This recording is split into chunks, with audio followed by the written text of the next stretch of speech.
Dad's Mk2 Escort out. Now, I'm actually not allowed to drive this car. Beautiful engine bay, serious power, gull wing door open, sparkles in there. It's got a rear diffuser on it, tidy Recaro interior, carbon fibre boot lids on it as well, loving the colour. And a really cool rear window louver. Really rare beast of a Mk2 Escort called an Apache, double anti-roll bar.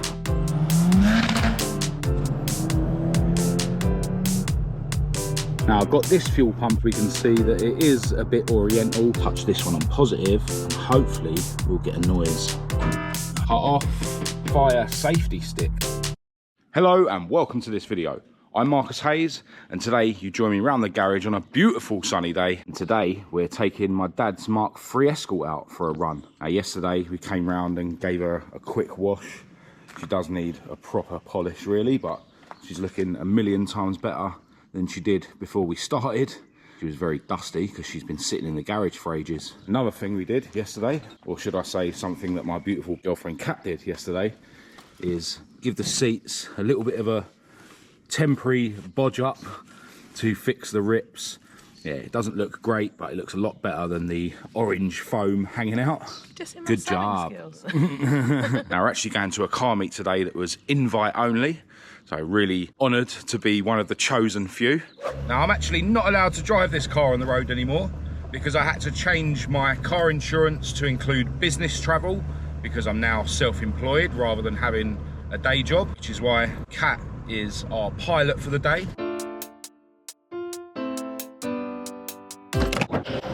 So today we're going to another horsepower at Herbies, which is held at Herbies Diner in Cambridge, and it's organised by a guy called Aaaaaand Bright. I will leave links in the description to the social media for Herbies and for Aaaaaand, and I'll leave a link to Aaaand's YouTube channel down there as well. Now, little birdie tells me that there's been some upgrades to this meet, which we won't be able to fully utilise in this car, but yeah, I'll explain all about that when we get there.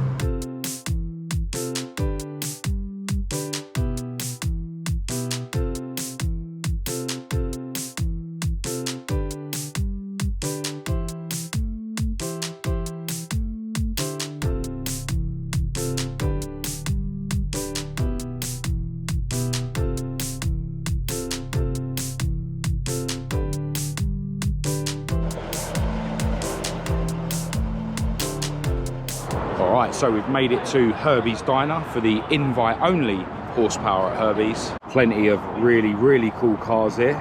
Obviously just a select few, some that we've seen before, but there is a few here that I don't recognise. We've got my dad's Mk2 parked over in this corner. Decided to pop the bonnet to reveal the very slow, very underpowered CVH lump with its automatic gearbox.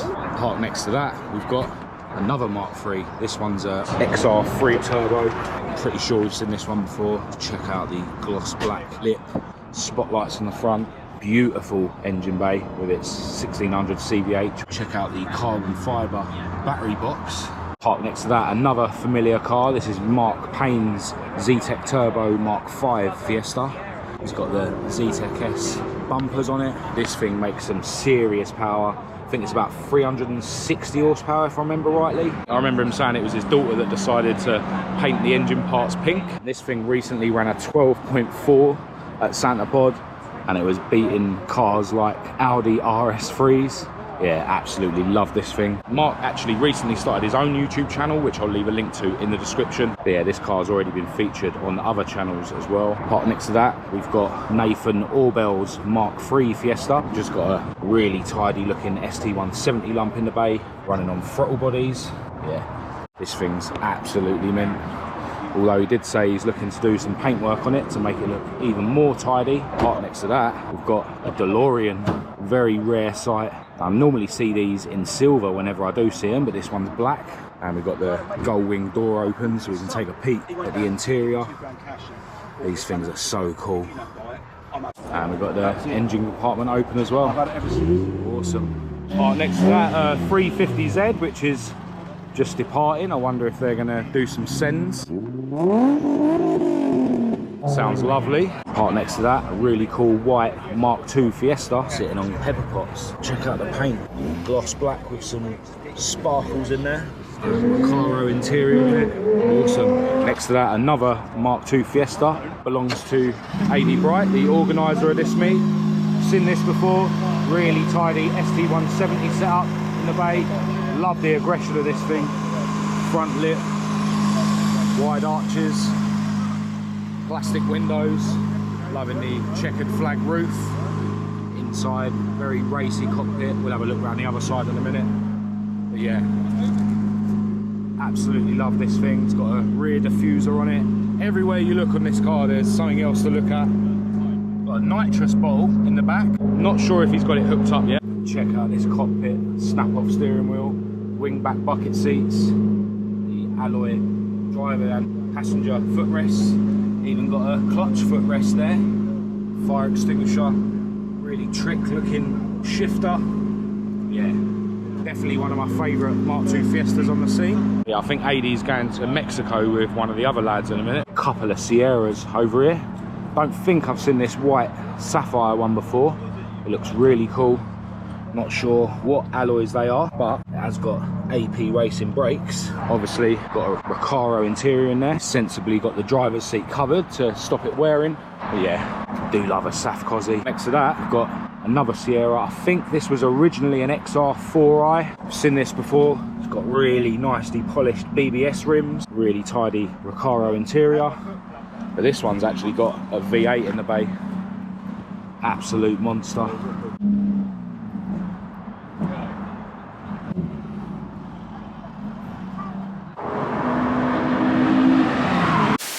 Recognise this bubble arched Mark 1 wearing loads of Gary Ball's carbon bits, like the bonnet, really aggressive front splitter, which you can only really fit if you've got bubble arches, and it's got one of Gary's ductile carbon fibre boot lids on it as well. Yeah, really racy cockpit, set of Sparco buckets and TRS harnesses, car's fully caged and that, alloy switch panel, alloy footrests. That car actually runs, I think it's 420 horsepower Cozzy YB turbo, and that guy's actually got a YouTube channel. I will leave a link to his channel in the description. This car was actually at the GTG event at Santapod that we attended recently. Next to that, got another Saf Cozzy. This one's in sort of a maroon burgundy sort of colour. Looks absolutely pucker, sitting on some really cool alloys. Not sure what they're called. Being a Cozzy, it's obviously got the Recaro interior that's leather in this one. Seen this car here before. Looks awesome. Part next to that, another Mk2 Fiesta. Loving the colour. Got a cheeky Mk2 Mitch sticker on the rear window, sitting on what I assume are banded steelies. Yeah, really cool. And next to that, yet another Mk2 Fiesta that we've definitely seen before. Another really aggressive looking one. Has it got bonnet raisers, or maybe the bonnet's just open a bit? But yeah, got wide arches on it and really wide kit down the seals. Recaro interior, cheeky spoiler on the back, and a really cool rear window louver. Yeah, love this thing. Sitting on some really cool wheels that I can't remember the name of. Cage inside. Yeah, another one. It's got loads of really cool bits on it, and the more you look at it, the more you see. And if we skip past the modern convertible Mercedes, we've got a really cool Mk3 Fiesta sitting on what I think are BBS rims. It's got bike racks on the roof, safety devices, roll cage, Z-Tech lump in the bay, running on bike carbs. Really cool. And part next to that, yet another Saf Cozzy, this time in silver. Aftermarket rims, looks like they're Compa Motive. This one's also got a leather Recaro interior. Awesome. Got this really cool Beamer compact that looks like it's doing the off. Welded diff, loads of tyres in the back. Definitely a drifter boy. Another modern convertible Mercedes. Skoda Fabia, I think they're called. Check these out. We've got two R32 GTST Skylines. This one's got plenty of carbon fibre around it. The wings, bonnet, boot lid as well. Loving those rims. Yeah, these two guys are mates, and this one, the guy was saying, is running about 600 horsepower. Pretty sizable turbo. Another really nice set of rims. Over here we've got a really rare beast of a Mk2 Escort. It's called an Apache. Only available in South Africa, and actually come standard with a V6 lump in them. Awesome. They come with this quite unique sort of black stripe design on them. 3000 GT badge. It's got a really tidy interior. I was sitting in this earlier actually. The rear seat is the original, and then these ones apparently have come out of some other sort of Lotus, but they really match quite well. Got a really small mountainy steering wheel on it that the owner doesn't like. Yeah, all the wood on the dash and stuff. Really, really cool car. Awesome thing. And the owner of this also has a YouTube channel, which I'll leave a link to in the description. Parked next to that, another really familiar car. Beautiful 105e Anglia. Really tidy Z-Tech setup in the bay. Got a really nice Edwards stainless exhaust manifold. It's got the BDA style rocker cover. Bias pedal box. Running on Gen V throttle bodies. Yeah, loads of Milton parts on this. If you look, see it's got quite a trick front suspension and stuff. Looks like it's got like a double anti-roll bar. I think they're Lotus steels they're sitting on. Quite original looking seats and stuff, but it does have a roll cage in it. Aftermarket steering wheel. But yeah, how cool is a 105e dash? Yeah, this thing is beautiful. Alright, time for us to grab some grub. This will actually only be the second time I've eaten in here. The food is lovely.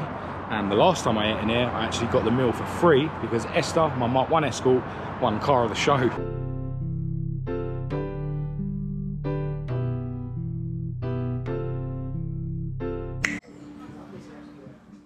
Well, the food was banging as usual. A couple of people have already left. Mark Payne's doing the off.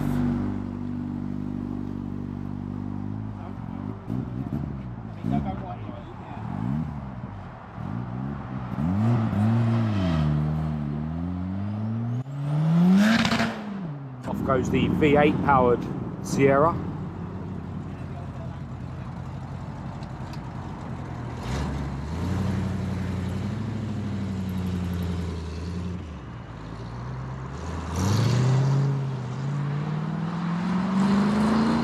So yeah, this is the upgrade I was telling you about for this meet.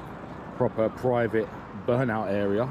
But yeah, police are parked down there apparently. They said they've had reports of drifting. There's definitely been no drifting going on here. Off goes the Delorean. Proper rare beast.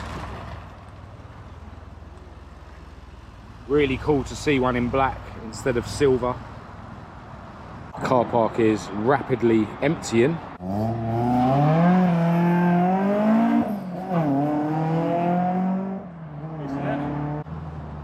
Missed this thing earlier.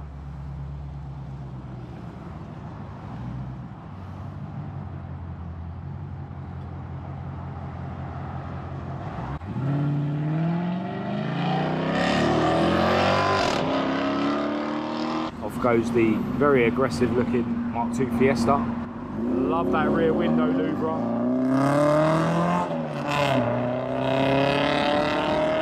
Off goes the other Mk2 Fiesta. Loving the horn.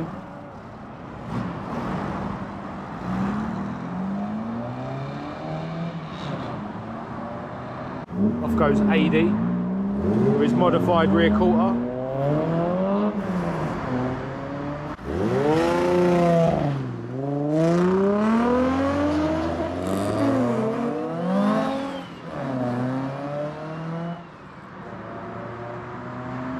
I was expecting more from that 350Z. This Mark III is lovely.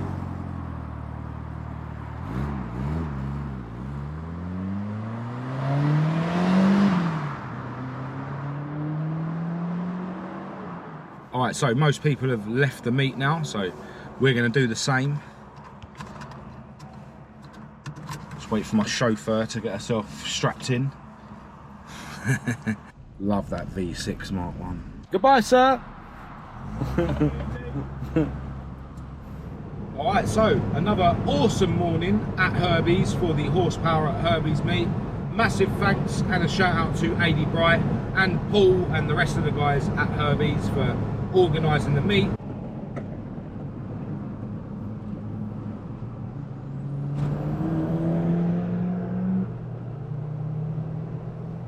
Sounds like a monster, that thing. Now, because this video probably isn't super long, and because I'm currently waiting for the ECU to come back from Motorsport Electronics for Maude, my moredoor Mk2 Escort, and I've also ordered another fuel pump for her, I think I'm going to continue this video in a couple of days when I'll hopefully be getting her back on the road. So I'll see you in a sec.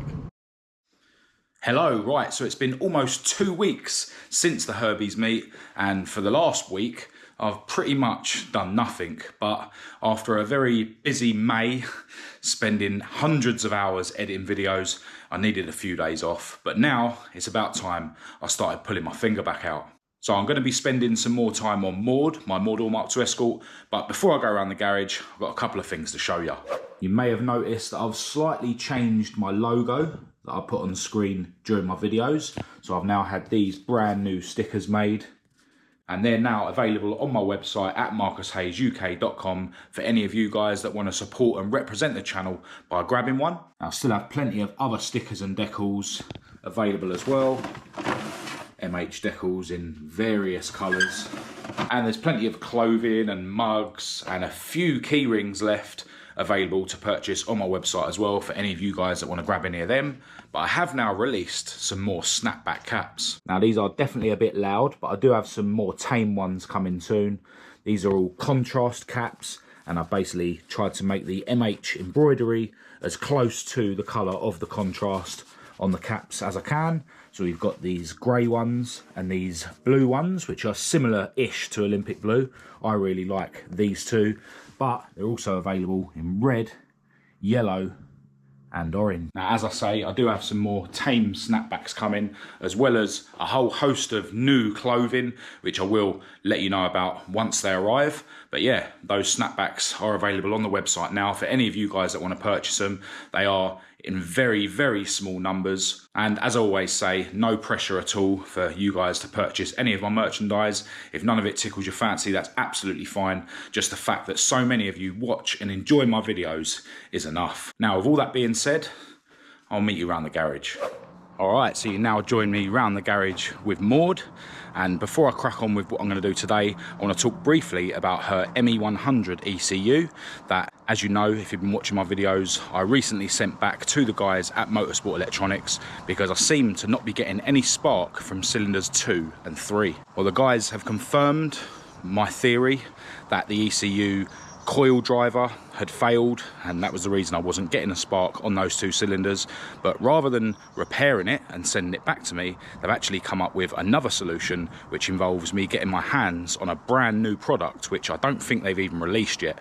So once they send that to me, I'll show you that, and then we should be able to get Maude back on the road. But today, I've got another fuel pump to try on her. Now, I've got this fuel pump from Dan ST Engineering, and although from the box we can see that it is a bit oriental, Dan ST Engineering are renowned for their bike carb kits, so I'm hoping that this one is going to be half decent. I did actually try and get my hands on a genuine Honda CBR 900 fuel pump, but they are £335 plus VAT, and I think if I was going to spend that much money on this setup, I'd rather put that money towards maybe going with side draft Webers, or you know, something that's going to give me more power. So yeah, I've gone with this fuel pump, which is a bit dearer than some of the really cheap China-made fuel pumps on eBay. And yeah, let's hope that this one is half decent. Now, I do quickly want to mention something though. I'm always getting loads of advice from you guys that watch the videos, which I really, really appreciate. And one thing that a lot of people have said lately is, why don't I use a facet fuel pump and a fuel pressure regulator?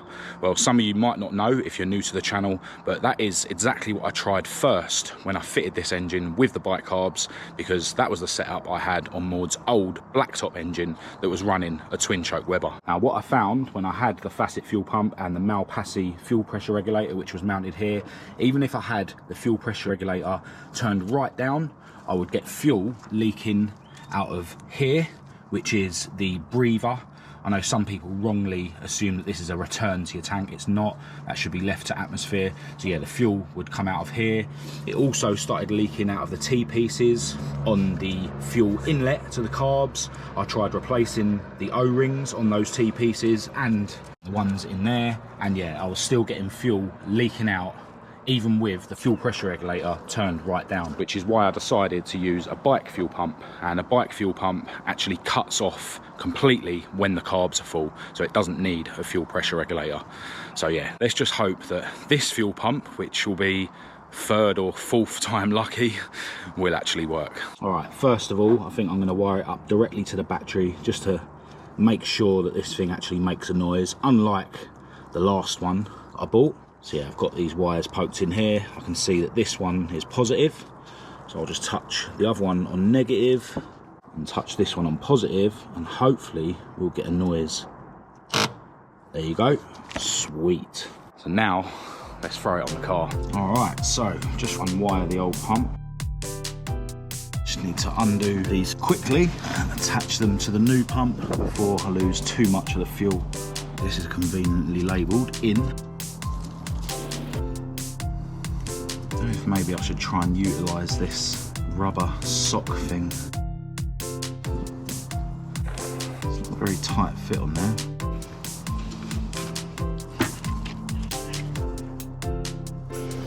Alright, this is the one that's really gonna chuck a load of fuel out.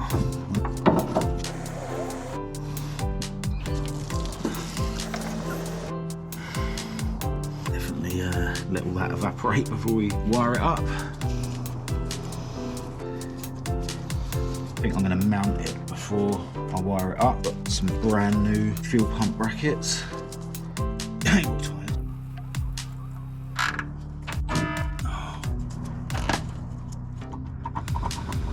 This rubber sock just isn't tight enough fit on the pump. So now I just need to wire it up, and I think I'm just going to cut this off and then crimp the wires to these wires that I've got coming through. Red one's positive, which is only switched on, and the relay's activated, and the black one is negative, which goes to the body. What I'd like to do is leave this labelled on the positive wire for future reference. Now I think I'm actually going to use one of these chocolate blocks under here. But it does mean it was kind of pointless me putting one of these just inside the boot where the wires go through, but so be it. These things are reliable, and you can disconnect them if you ever need to, although you do need a screwdriver. So we've got the red wire going to the black and white wire, and the black wire goes to the black wire. And there she is, all wired up, all plumbed up. So in theory, Maude now has fuel. Alright, so if you watched the last video on this car, you'll know I still need to tidy all this up and put the fuel pump and ECU switches back in the dash and all that jazz. But for now, I've put a fuse in the fuel pump relay. So in theory, with this switched on and the ignition switched on, we should hear the pump. And there we go. And then after a while, it should cut off like that when the carbs are full of fuel. Happy days. Quick check for leaks, and all seems good. Need to maybe tie this fuel line up a little bit better. And it seems to be a bit more length on it than there was before, or maybe that's how it was before. I can't remember. But it's certainly not gonna interfere with anything. Probably put another cable tie or a clip there at some point, but yeah.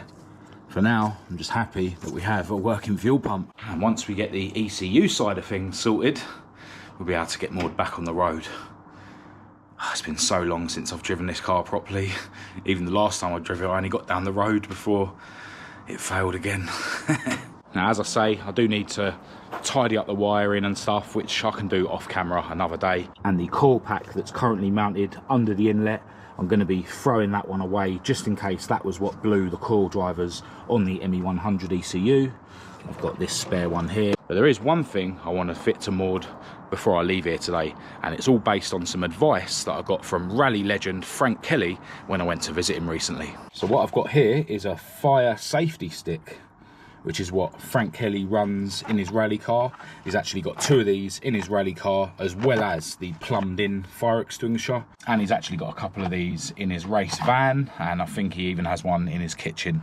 So yeah, he speaks highly of these, and yeah, he knows a thing or two about safety, being a rally driver. And in fact, one of these actually saved his car very recently when it nearly went up in flames. And as he was saying, the plumbed in fire extinguishers are only really there to save your life, not to save your car.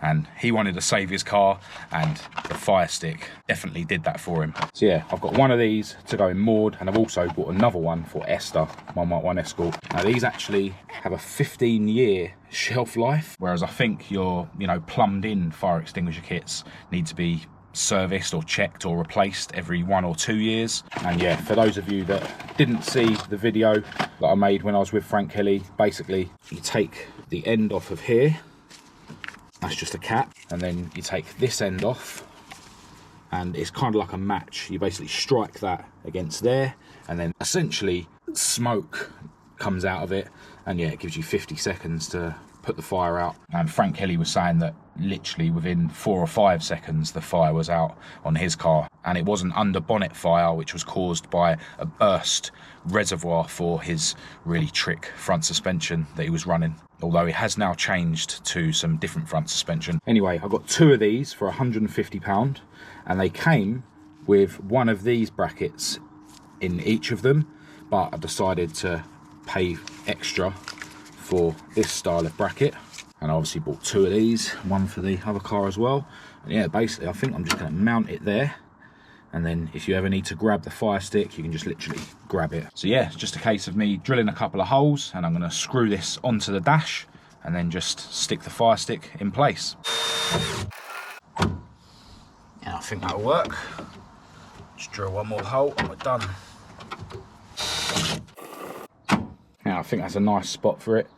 It's out of the way, but you know, I can literally grab it from the driver's seat. So in the case of a fire, you'd obviously take your harnesses off first and just grab that on the way out of the car, and then hopefully be able to save the car if we ever do get a fire, which I hope we never do. Alright, so that is me done round here for the day. I've got some running about to do this afternoon. As I've already mentioned, I will be coming round here within the next couple of days to tidy up the wiring and sort out underneath the engine bay, get rid of that core pack that I think might be dodgy. I do need to add a grommet to this hole where these fuel pump wires go through, just so that it doesn't chafe on that hole. It got the remains of the grommet that was on there, but I'll just add another one. But yeah, I'm going to crack on with that off camera. I think when I do that, I'm going to tidy up this garage. There's not a lot in here, but the little stuff that is in here isn't arranged ideally. But yeah, I'll crack on with all that another day. I want to send another massive thanks out to AD Bright and the guys at Herbie's Diner for organising an awesome event, which was, as I say, nearly 2 weeks ago now. But yeah, I'm going to end this video here. If you did think it was any good, please do give it a thumbs up and a share. If you didn't, give it a thumbs down. Click subscribe if you're new to keep up to date with all my future uploads, and check the links in the description to my social media. I'll also leave a link to my website down there for any of you guys that want to check out my regular blog posts or get your hands on some official Marcus Hayes merchandise. I'll also leave a link to my Patreon in the description. Massive thanks as always to all my patrons. I really appreciate your support. And as always, I'll leave my email address in the description for anyone who wants to contact me. But other than that, until next time, thanks for watching.